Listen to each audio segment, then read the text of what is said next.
नमस्कार बच्चों, welcome to our YouTube channel education point. आज I am going to discuss the answers of today's English paper. It's 10th class English paper of set. देख लीजिए, ये ध्यान रखिएगा ये, ठीक है। आज आपको पता ही है, आज 26 फरवरी को ये पेपर हुआ है और ये सेट है बेटा 211। तो मैं आपको बता दूं, कॉमन क्वेश्चंस हैं, रीडिंग स्किल्स के क्वेश्चंस कॉमन हैं। हाँ, ग्रामर थोड़ा अलग अलग हो सकती है, फिर भी मैंने आपको बता दिया। जो बच्चे अपने आंसर चेक कर रहे हों, ये बहुत ज़रूरी है कि इसके चेक करें 211। Okay, let's start. Reading skill का पहला क्वेश्चन था, ये देखें, और answer the following questions based on above passage. देखिए, पैसेज के ऊपर जो था वो आपको क्वेश्चंस के आंसर देना है। देखिए, पहला लिख रखा है, ये क्या है, लिस्ट 2 पॉइंट्स, 2 पॉइंट डिस्क्राइब करने हैं और इसके लिए आपको डॉटेड दे रखा था। इनके आंसर्स बेटा ये देखिए, ये हैं ऊपर पैसेज में से पढ़ के। Highlighting the richness of the world culture, first, and second emphasising the essential role of intercultural dialogue in achieving peace and sustainable development. ठीक है, अब मुझे ये पूरा पढ़ने की ज़रूरत भी नहीं है, आप देख लीजिएगा। दिस इज़ द फर्स्ट, और दूसरा जो है वो दे रखा फिल इन द ब्लैंक, ये आपको भरना है। दूसरा लिख रखा है, अच्छा एक बात बता दूं आपको, इंग्लिश का पेपर जो मैंने देखा है 12th वाला भी एज वेल एज 10th वाले, इसमें मतलब ना MCQ नहीं है। MCQ में तो टिक बताना होता है, तो इसलिए थोड़ा सा आप देख लें इसको, आप क्या लिख के आए हैं on the basis of your passage. और मैं श्योर हूँ कि ये बिल्कुल सही आंसर्स हैं। आगे बढ़ते हैं। देखिए, सेकेंड क्वेश्चन में select the options that correspond and meaning of the following sentence in para 2।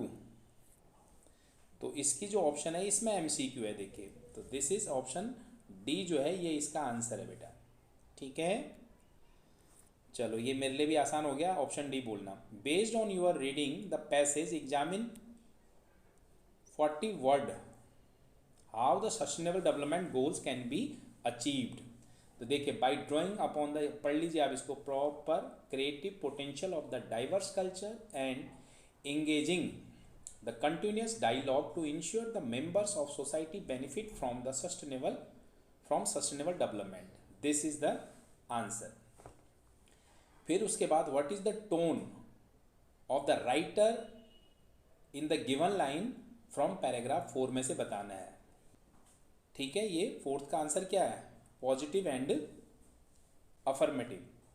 जो है ये यहाँ से होगा, जो उसको पूछा ना 40 वर्ड्स में, पैराग्राफ 4 से, cultural diversity of the driving force of development, not only यहाँ तक, कहाँ तक जाएंगे आप, but also leading the fulfilment intellectual, emotional, moral and spiritual life तक।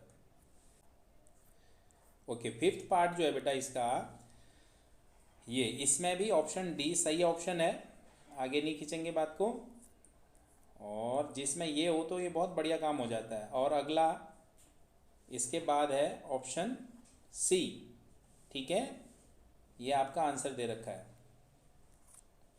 और सिक्स पार्ट में कंप्लीट द सेंटेंस अप्रोप्रिएटली, तो ये भरना है इसमें, the resolution on culture and sustainable development. और फिर उसके बाद अगले को भी सेंटेंस कंप्लीट करना है। ओके, उससे अगले का जो है बेटा, ये एक्चुअली उसमें कई भर रखे हैं, कई रह गए। Bridging the gap between the culture is urgent. ठीक है, तो is urgent necessary for piece, stability and development हो गया, ये मैंने ऊपर से बता दिया। अब आइए सेकंड वाले में। सेकंड में अब ये आपको दे रखा है, based on the rending of the extract list 2 objective of NEP 2020। तो ओके, आंसर जो है 2 ऑब्जेक्टिव ऑफ NEP। देखो, ये 2 ऑब्जेक्टिव बता दिए हैं आपने, ऊपर से रीडिंग देख के वहाँ से आप देख लीजिएगा। Revise the end revamp all aspect of education in India, और दूसरा ये आपको लिखा हुआ है, पूरा पढ़ने में टाइम लग जाएगा, वीडियो लंबी होगी। फिल इन, अच्छा सेकंड है question, fill in the blank appropriate. Okay, इसमें जो आपको है स्टेटमेंट में आपको भरना है, एक में ओपिनियन भरना है और दूसरे में जजमेंट भरना है। ठीक है, आपको यहाँ पर लिखा भी हुआ है। फाइन। थर्ड पार्ट देखिए, थर्ड पार्ट में भी ऑप्शंस वाला है ये तो ये C option is the right option. बढ़ते हैं आगे फोर्थ। अच्छा, इसमें जो है based on the understanding of passage complete the following statement. Okay, ये स्टेटमेंट कंप्लीट करनी है और आंसर है इसका, ये देख लीजिए आप। The benefit of the hub and spoke model will be these are allow other schools to use the facility of skills lab set up in home schools.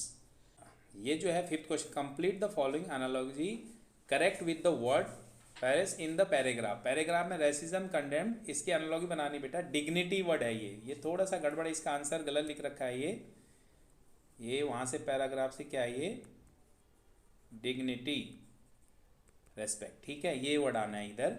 और फिर उसके बाद जो अगला क्वेश्चन जो है, as per global scenario which country, ये country का नाम जो है, ये कंट्री है साउथ कोरिया। ये जो है इसमें गलती से कर रखा है इन्होंने, इसका आंसर क्या है, ये साउथ कोरिया, ठीक है, ये यहाँ आना है। तो यहाँ मैंने बता दिया इधर डिग्निटी वर्ड है और यहाँ साउथ कोरिया है। Fill in the appropriate blank choosing the most appropriate option. अच्छा जी, ऑप्शनल क्वेश्चन है। ऑप्शन कौन सी है, middle and secondary school, A option. फिर एट्थ पार्ट जो है इसका भी लंबा क्वेश्चन है, देखिए। Justify the statement the NEP will create the awareness and the appreciation of Indian arts and artisanship. तो ये आंसर है बेटा। It states that beginning with the skill exposure and early age of middle and secondary school quality, देखो लंबा है ये, ठीक है। तो ये था फर्स्ट सेक्शन, जिसको रीडिंग सेक्शन बोलते हैं शायद। सेक्शन बी में आइए बेटा, ग्रामर सेक्शन है ये। तो पहले वाले में ये भरना है, क्या वर्ड आना है, एक्सप्लेन्स, दैट एक्सप्लेन्स। और दूसरे वाले में आपको एरर बताना है और उसकी करेक्शन बतानी है। एरर जो है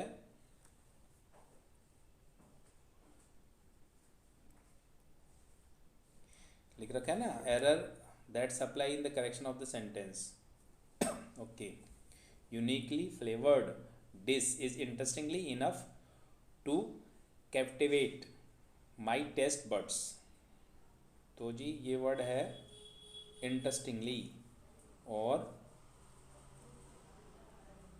करेक्शन एरर है, the word interestingly is improperly placed, और unique flavoured dish was interesting enough. तो ये इसकी करेक्शन है। तो आपने देख लिया होगा एरर और करेक्शन, ये भर दीजिएगा, ऊपर भरना था, आपने कैसे भरा है आप देख लीजिए। ओके,